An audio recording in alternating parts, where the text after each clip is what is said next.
안녕하세요. 스마트스쿨입니다. 여러분, 2021년 12월 10일 보건복지부 장관이 시행 100일을 맞은 복지 멤버십의 사업 성과를 발표했는데요.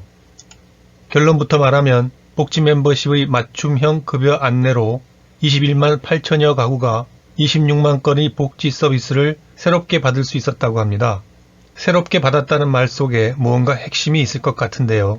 아마도 늘 해오던 방식과는 다른 방식으로 받게 된 경우들을 말하는 것 같죠? 그렇다면 복지 멤버십이라는 게 뭘까요? 알아봐야겠습니다. 복지 멤버십을 신청하면 신청한 개인이나 가구의 연령과 소득, 재산, 가구 구성, 경제 상황 등을 분석해서 그들이 받을 수 있는 복지 서비스를 미리 안내해 줍니다. 더 간단히 말하면 몰라서 신청조차 하지 못하는 복지 서비스를 정부가 적극적으로 찾아서 신청하세요 하고 알려준다는 거죠. 복지 멤버십은 2021년 즉 올해 9월 1일에 기초연금, 기초생활보장, 차상위, 한부모가족, 장애인연금, 장애수당 등 소득과 재산 조사를 실시하는 15개 복지사업 수급자들을 대상으로 처음 도입되었는데 2022년부터는 차세대 사회보장 정보 시스템의 개통과 함께 전 국민 누구나 이 서비스를 신청할 수 있다고 합니다. 그렇다면 복지 멤버십이 도입되기 전까지 우리는 어떤 식으로 복지 서비스를 받을 수 있었을까요? 알지 못하는 복지 서비스는 아예 찾아볼 엄두도 못 낼 것이고요. 일단 기초연금같이 큼직큼직한 복지 혜택에 대해서는 익히 알고 있기 때문에 용기를 내어 인터넷 사이트에서 검색을 하거나 아예 복지로 사이트같이 공신력 있는 곳을 찾아가서 관련 검색어로 검색을 합니다. 정리가 잘 되어 있고 무언가 믿을 만한 정보인 것 같기는 한데 말이 너무 딱딱하고 이해하기 어려운 용어들이 넘쳐납니다. 한마디로 더 헷갈려 버리는 거죠. 게다가 자신에게 필요한 정보만 있는 게 아니라 모든 사람들을 위한 다양한 정보들로 가득 차 있기 때문에 정작 자기에게 필요한 정보가 무엇인지 또 자기가 해당 서비스를 신청할 자격이 되는지 판단하기가 어려워집니다. 그러면 우리는 어디로 갑니까? 블로그나 유튜브로 가겠죠. 그런데 요즘은 동영상들을 더 선호하는 경향이 있습니다. 유튜브에 가면 엄청나게 많은 복지 관련 영상들을 찾을 수 있습니다. 저만 하더라도 유튜브 동영상을 더 신뢰하게 되고 왠지 알기 쉽게 설명해 줄 것 같은 느낌이 듭니다. 그만큼 사람들이 궁금해하는 것을 골라서 집중적으로 알려주기 때문이겠죠. 그런데 유튜브에도 단점은 있습니다.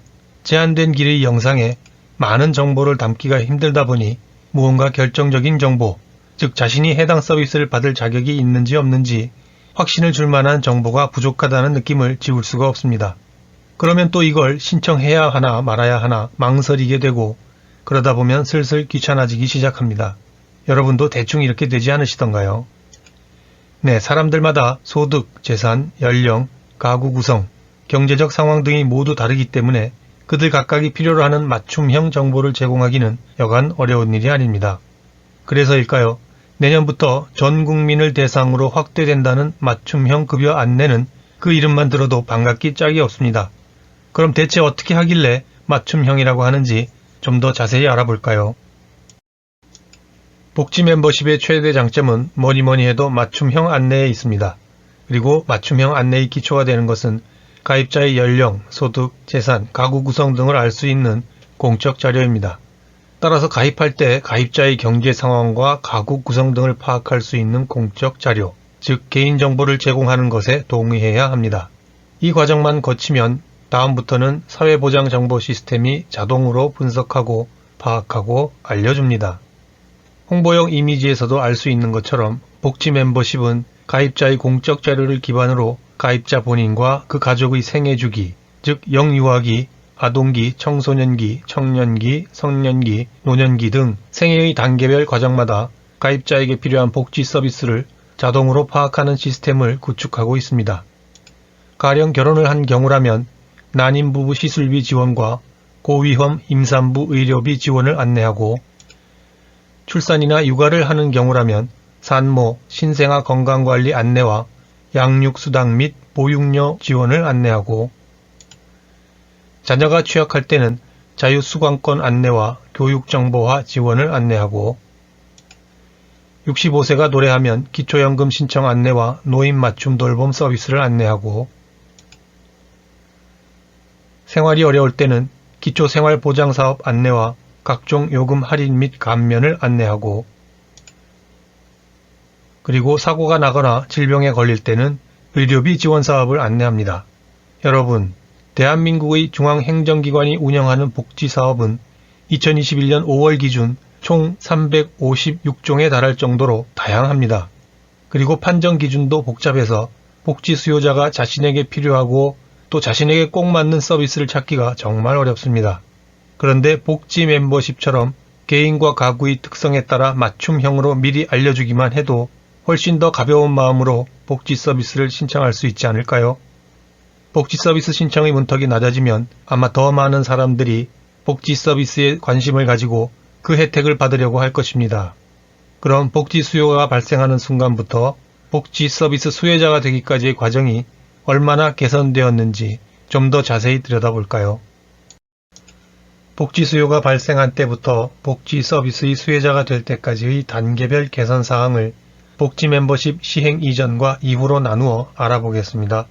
이전에는 출산과 실직, 질병 등으로 인해 복지 수요가 발생했다면 이후에는 시스템이 즉각적으로 복지 수요를 파악합니다. 복지 수요가 사후에 발생하는 것과 사전에 발생하는 것의 차이가 되겠죠. 그리고 이전에는 스스로 검색을 하거나 주민센터를 방문해서 복지 서비스를 알아봤지만 이후에는 시스템이 잘 찾아서 맞춤형으로 안내를 해줍니다. 이전에는 주민센터에서만 신청을 할 수 있었지만 이후에는 어디서든 손쉽게 신청할 수 있습니다. 물론 현재는 15개 복지사업의 기존 수급자와 신규 신청자들에게만 서비스가 제공되고 있지만 2022년 상반기부터는 전 국민 누구나 읍면동 주민센터와 복지로 사이트 등에서 신청할 수 있게 됩니다. 이전에는 조사 업무가 전체 업무의 14.1%를 차지했지만 이후에는 대부분의 조사 업무를 시스템이 담당하고 공무원들은 현장 중심의 서비스 강화에 집중합니다. 이전에는 모든 대상자를 하나하나 판정했지만 이후에는 심층 검토가 필요한 대상자 위주로 판정을 하게 됩니다. 이 말은 시스템이 파악한 맞춤형 복지 서비스의 조사 결과가 대부분 자동 판정으로 이어지고 그중 일부만이 수동 판정의 절차를 거치게 된다는 말입니다. 이전에는 탈락 후에도 별도의 사후 관리가 없었지만 이후에는 제도 변경 시 맞춤형 정보를 제공하고 수급 가능성을 지속적으로 모니터링합니다. 파란색으로 표시된 단계는 사회보장 정보 시스템이 다루는 범위입니다. 비교를 해보면 시스템이 알아서 처리해주는 단계가 예전보다 훨씬 많아진 걸 알 수 있죠. 그리고 한 가지 꼭 짚고 넘어가야 할 것이 있는데요. 이 흐름도를 보면 서비스 신청을 한 후에 조사와 판정의 단계가 있다는 것을 알 수 있습니다. 말인즉슨 시스템이 자동으로 파악해서 안내했다고 해서 그것이 곧 복지 서비스 수혜자로 선정되었음을 의미하는 것은 아니라는 것입니다. 여기서 말이 다르고 다르다는 것을 알 수 있는데요. 정확히 말하면 복지 멤버십은 받을 수 있는, 즉 받을 가능성이 있는 것을 파악해서 알려주는 제도입니다. 받을 가능성이 있는 이라는 식으로 전제를 까는 것은 곧 신청인의 공적 자료를 기반으로 시스템이 자동 판정하여 안내하는 내용이 100% 정확하지 않을 수도 있기 때문입니다. 쉽게 말해서 신청인의 공적 자료에 변동사항이 발생할 수도 있기 때문에 추후 상담을 통해 복지 서비스의 수급 여부가 최종 결정된다는 것이죠. 물론 판정 결과가 탈락으로 나올 수도 있겠지만 상담하는 과정에서 각 개인이나 가구가 처한 새로운 상황이 인지될 수도 있기 때문에 상담 시에 개인이나 가구의 특별한 상황을 적극적으로 어필한다면 더 많은 복지 혜택을 받을 가능성도 없지 않은 것입니다. 조사라고 하면 흔히 까다롭고 귀찮은 것이라고만 생각하기 쉬운데 실제 사례를 보면 가입자 본인은 물론 담당 공무원도 간과하기 쉬운 복지 서비스들이 있을 수 있기 때문에 숨어있는 복지 혜택을 찾기 위한 하나의 중요한 과정이라고 할 수 있습니다. 어쨌든 시행 100일을 맞아 당국에서 발표한 그간의 성과를 보면 복지 멤버십에 가입한 사람들이 보다 더 편리하게 그리고 보다 더 알차게 복지 서비스를 수급하게 된 것은 분명한 것 같습니다. 그럼 지난 100일간의 사업 성과와 실제 수급 사례를 살펴보면 앞으로 이 제도가 어떤 식으로 우리에게 도움을 줄지 쉽게 알 수 있지 않을까요? 올해 12월 10일 기준, 즉 시행 100일을 맞이한 시점에서 복지 멤버십에 가입한 사람들의 수가 731만 명이었고 가구 수로는 477만 가구였습니다. 복지 서비스를 받을 가능성이 있다는 안내를 받은 건수가 111만 8천여 건이었고요. 그리고 새롭게 복지 서비스를 받은 건수가 26만 1000여 건, 가구 수로는 21만 8천여 가구였습니다.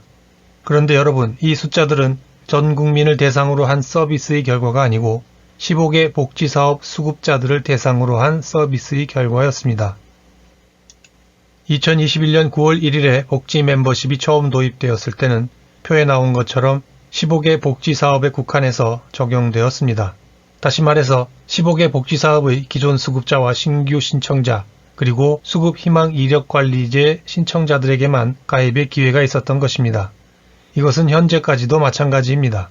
하지만 2022년 상반기부터는 달라집니다. 2022년에 차세대 사회보장정보 시스템 2차 개통이 이루어지게 되면 전 국민 누구나 가입을 할 수 있게 됩니다. 그런데 여러분, 헷갈리시면 안 되는데요. 15개 복지사업 수급 대상자가 아니라면 지금 당장은 복지 멤버십에 가입을 할 수가 없습니다. 사회보장정보 시스템 2차 개통이 이루어지기 전에는 복지로 사이트로 가도 가입할 수 있는 화면이 아예 뜨지를 않으니까 내년까지는 기다려 주셔야 합니다. 어쨌든 수백 개나 되는 복지 서비스 중에 15개만을 대상으로 시범 운영했음에도 이렇게 많은 사람들이 가입하고 안내를 받고 수급자로 되었다면 앞으로는 훨씬 더 많은 사람들이 복지 멤버십에 가입하고 훨씬 더 많은 복지 서비스 수혜자들이 생겨날 것으로 기대됩니다. 그럼 마지막으로 복지 멤버십을 통해 새롭게 복지 서비스를 받은 사례들을 살펴보겠습니다. 복지 멤버십 제도를 통해 그동안 잘 몰랐던, 아니 꼭꼭 숨어있던 복지 서비스를 받게 된 대표적인 사례는 다음과 같습니다. 첫 번째는 에너지 바우처를 받게 된 30대 한부모 가구의 이야기인데요. 월세방에 거주 중인 기초생활수급자 30대 김땡땡님은 어린 자녀를 둔 한부모 가구로 기초생활수급자일 경우 추가적으로 받을 수 있는 에너지 바우처에 대해 알지 못했습니다. 복지 멤버십을 통해 에너지 바우처 수급이 가능함을 안내받은 김땡땡님은 주민센터를 방문하여 서비스를 신청했고 하절기 전기요금과 동절기 도시가스 요금을 지원받게 되었습니다. 두 번째는 한 근로자분의 사례인데요. 건설 일용 근로자인 한 땡땡님은 복지 멤버십을 통해 주거급여 수급 가능성을 안내받고 상담을 하던 중 무릎 수술로 인해 근로가 어렵고 병원비로 인해 월세가 체납 중인 사실을 언급했습니다. 이에 지역사회보장협의체에서 제공하는 위기가정 지원 서비스와 연계되어 밀린 월세 60만원을 지원받게 되었습니다. 지금까지 2022년 상반기부터 전 국민을 대상으로 본격적으로 시행되는 복지 멤버십 제도에 대해 알아봤는데요. 100일 동안의 시범 운영에서 나타난 성과가 곧 전 국민에게 돌아간다고 생각하니 기분이 좋아집니다. 여러분도 내년부터 좀 더 편하게 많은 혜택 누리시기를 바라겠습니다. 오늘 영상은 여기까지입니다.